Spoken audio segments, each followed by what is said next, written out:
তৃণমূল কংগ্রেসের সর্বভারতীয় নেতৃত্বে রাজ্য সফরের প্রেক্ষাপটে বিজেপির যুব মোর্চার প্রদেশ সভাপতি তথা বিধায়ক সুশান্ত দেব প্রতিক্রিয়া ব্যক্ত করেছেন। তিনি কি বলছেন আমরা একবার শুনব। না, তৃণমূলের 6 জন যেই প্রতিনিধি দল আসছে আপনাদের মাধ্যমে শুনতে পেরেছি, এটাও নতুন নাটক মঞ্চস্থ করতে আসছে গোটা দেশবাসীর যে মোড়টাকে ঘুরিয়ে দেওয়ার জন্য। আমরা দেখেছি পশ্চিমবাংলায় আমাদের সাংসদ বিধায়কের উপর প্রাণঘাতী হামলা হয়েছে এবং সেই মোড়টাকে ঘুরিয়ে দেওয়ার জন্য ত্রিপুরায় আসছে।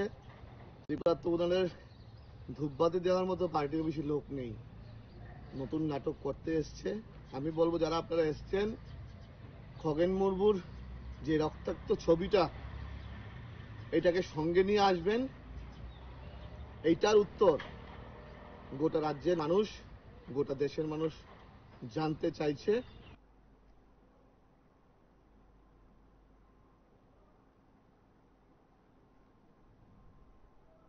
আপনারা শুনলেন সেখানে বিজেপির যুব মোর্চার প্রদেশ সভাপতি সুশান্ত দেবের প্রতিক্রিয়া, এবং তার পাশাপাশি তিনি তার বক্তব্য উপস্থাপন করেছেন তৃণমূল কংগ্রেসের সর্বভারতীয় নেতৃত্বের রাজ্য সফরকে কেন্দ্র করে। আপনারা দেখতে থাকুন PB24।